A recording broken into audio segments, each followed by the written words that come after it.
od českého bezdomovca, ktorý sa o výhru pripravil hlúpym rozhodnutím, až po obyčajného stavbára, ktorý kvôli svojej dôverčivosti prišiel o všetko. Toto sú tí najhlbší výhercovia lotérie a ich nečakane nešťastné osudy. Začneme s Johnom McGuinnessom a jeho trochu nedomysleným investičným rozhodnutím. Pôvodne nemocničný pracovník žijúci v jednoizbovom byte so svojimi rodičmi zažil životné šťastie už v roku 1997.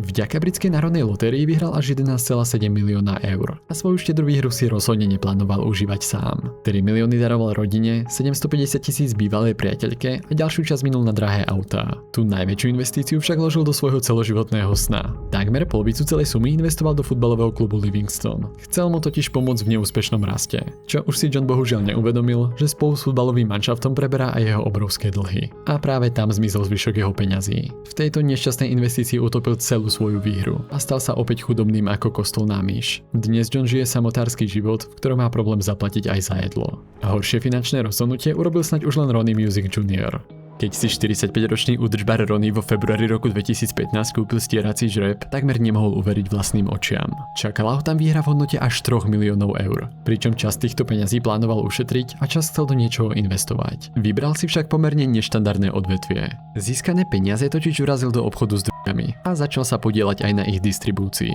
Toto nelegálne impérium sa rozpadlo len 7 mesiacov po jeho jackpote, a to v momente, keď jeho 10 komplicov zadržala utajená polícia na parkovisku v štáte Georgia. Mali pri sebe metamfetamín v hodnote až $500 000. Šťastie ho tento raz opustilo a namiesto luxusného života Ronnieho odsúdili až na 21 rokov väzenia. Bizarnejším spôsobom sa o výhru pripravil už len Mexičan José Antonio Cuauhtoc. José bol kedysi riadne zamestnaným občanom, avšak pracujúcim v nesprávnej krajine. V roku 2000 totiž nelegálne emigroval do Spojených štátov a tak ako väčšina jeho rovesníkov z Guatemaly sa aj on prichytil fyzickej práci na stavbe. Šťastie neustále skúšal v lotérii. Než jedného dňa výherné čísla naozaj trafil. Mohol sa tešiť zo sumy až $750 000.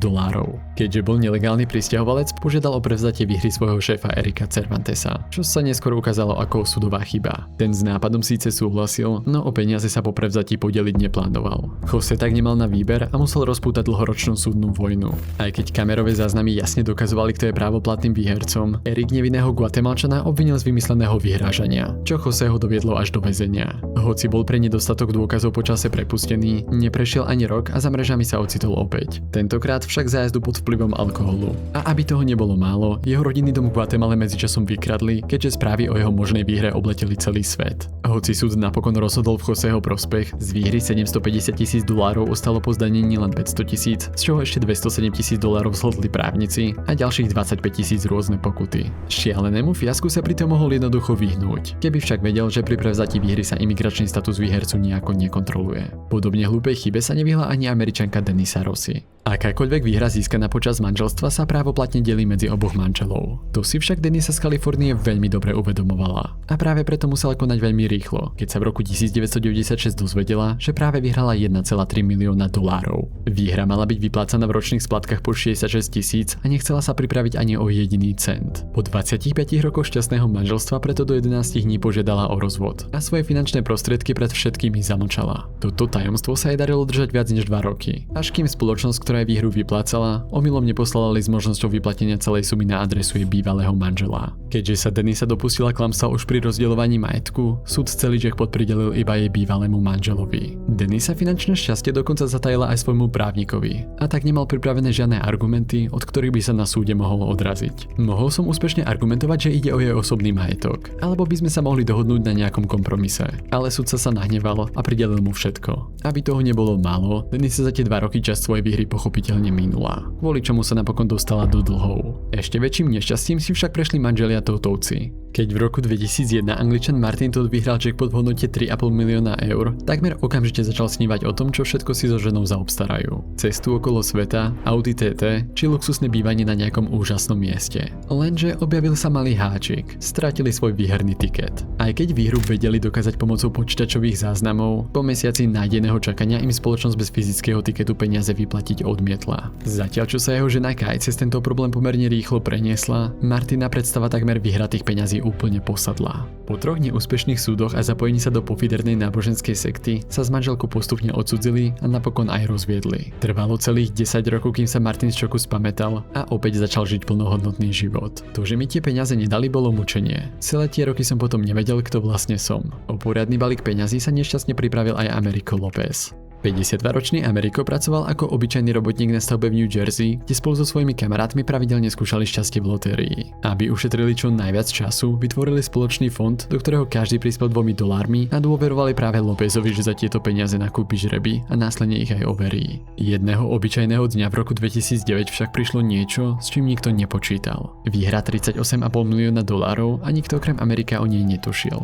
Podeliť sa zjavne neplánoval. Hneď na ďalší deň si v práci zobral dovolenku kvôli vymyslenej operácii členka. Neskôr šéfovi oznámil, že sa pravdepodobne už asi ani nevráti. Aby nevyvolal podozrenie, nechával si dokonca vyplácať podporu v nezamestnanosti. Prešlo však len pár dní a obrovskú sumu peňazí začal vo veľkom utrácať. Chevrolet Colorado v hodnote $35,000, luxusné výlety do rodného Portugalska či rodinné dary v hodnote až $250,000. Okamžite splatil hypotéku a zároveň si za $1,5 milióna kúpil dom v New Jersey. 4 spálne, 6 kúpelien a obrovská garáž plná luxusných aut. Celé klamstvo by mu možno aj prešlo, keby Americo dokázal držať jazyk za zubami. Pri návšteve jedného z kamarátov sa totiž o informáciu o náhlom zbohatnutí podelil a ten ho okamžite začal podozrievať. Zvyšok bývalej partie začal pátrať na internete, až sa ich podozrenia napokon potvrdili. Americo tak skončil pred súdom, ktorý mu prikázal každému vyplatiť podiel v hodnote až $4 miliónov.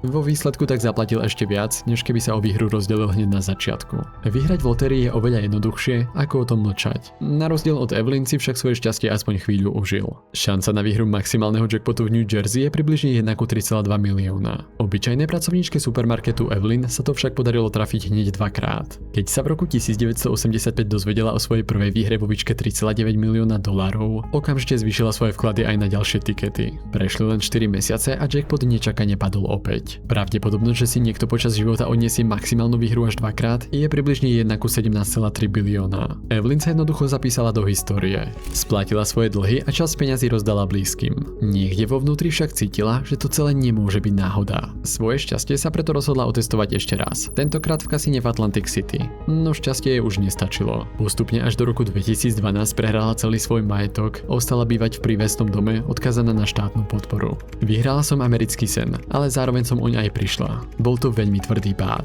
Hovorí sa tomu padnúť na úplné dno. Keby som mala možnosť prežiť to celé ešte raz, bola by som oveľa múdrejšia. Rýchlejší pád zažil už len zločinec Michael Carroll.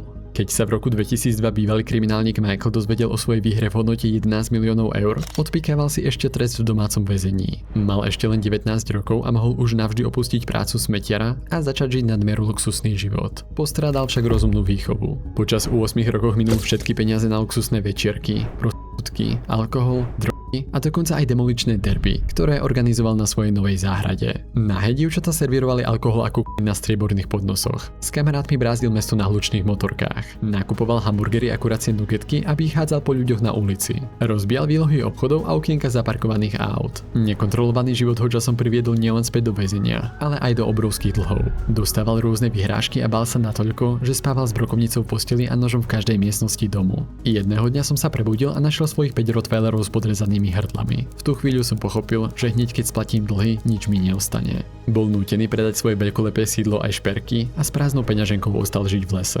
Neskôr sa presťahoval do ubytovne pre bezdomovcov. Dnes Michael opäť čistí anglické ulice od odpadkov za minimálnu mzdu. Pravidelne cvičí, žije zdravšie, no losy do lotérie si kupuje stále. Party skončila a vraciam sa do reality. Lepšie sa žije na podpore 50 eur týždenne ako z miliónov. Užil som si život na vysokej nohe, ale teraz si chcem zase zarábať na živobytie. Na rozdiel od Františka si však Michael svoje peniaze aspoň vyzdvihol. 6, 17, 19, 34, 37 a 49. Presne tieto čísla v roku 2010 označil na tikete mentálne postihnutý bezdomovec František, ktorý dlhé roky prespával na stanici metra v Prahe. Keď sa však dozvedel, že práve vyhral 30 miliónov českých korún, nedokázal tomu uveriť. Mám výborný pocit. Kúpim si byt a konečne budem žiť ako človek. To však ešte netušil, čo ho v skutočnosti čaká. O výhre sa pochválil všetkým známym a nevynechal ani Janu Černu či Miroslava Šoška, ktorým pri príležitosne pomáhal v cukrárni. Jana mu následne oznámila, že na prevzatie výhry bude potrebovať 2 doklady totožnosti, ako aj bankový účet. Ten František bohužiaľ nemal, a tak o prevzatie peňazí požiadal práve pár z cukrárne. Pred lotériou sa manželia prihlásili ako výherci. Nechali si vyplatiť peniaze a následne kúpili luxusnú vilu v Klánoviciach. Františka v nej ubytovali a dokonca mu povedali, že je vlastne jeho. No keď prišla prvá väčšia hádka, vyhodili ho späť na ulicu. Podvedený bezdomovec to našťastie nenechal len tak.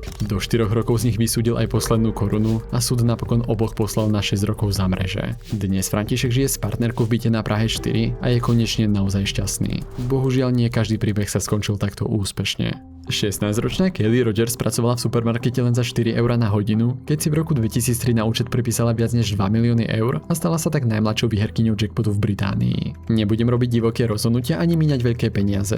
Nechám si poradiť a pôjdem za účtovníkom. Dúfam, že sa tam všetkým bude žiť pohodlne. Chcem pomôcť svojej rodine, ale nezmením sa. Chcem len normálny domov, nič luxusné. A tiež len obyčajné auto. Šialené rozhodnutia naozaj nerobila. Pokiaľ medzi ne nerátame nové prsia za $12,000, ďalších 350,000 za oblečenie či 250,000 za obyčajnú dovolenku v Mexiku. Okrem 4 domov kúpila svojmu priateľovi nové auto a platila ho aj ako osobného šoféra. No časom tá radosť z peňazí postupne vymizla. Stredoškoláčke z Anglicka cestu skrížili omamné látky a do pár rokov ju pripravili aj o posledný cent. Začala trpieť depresiami a dokonca sa pokusila o samovraždu. Neskôr bola nútená sa vrátiť späť do školy, kde sa vyučila za opatrovateľku. Dnes je Kelly matkou 5 detí a s účtovným zostatkom okolo 2,000 € tvrdí, že nemôže byť šťastnejšia. Bola som príliš mladá na to, aby som vyhrala v lotérii. Nemyslím si, že 16-roční by mali byť na to oprávnení. Hoci si poviete, že vás život to nezmení, nie je to pravda. Často ho zmení práve k horšiemu. Skoro ma to zložilo, ale našťastie som teraz silnejšia. Doteraz ten najväčší výherca lotérie zažil spomedzi všetkých aj ten najväčší pád. Andrew Jackson Whittaker sa v roku 2002 stal výhercom dovtedy najväčšej sumy v lotérii,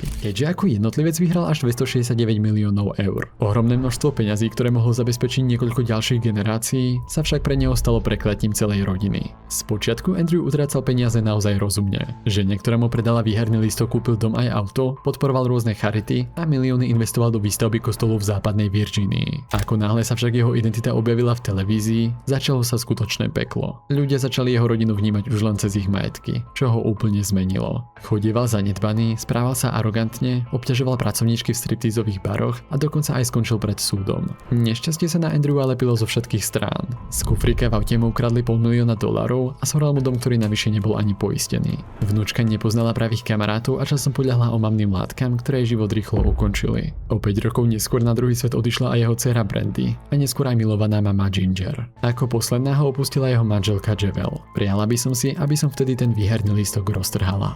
A teraz vidíte, že výhra v lotérii vám nezabezpečí dobrý život. Čo by ste s peniazmi robili vy?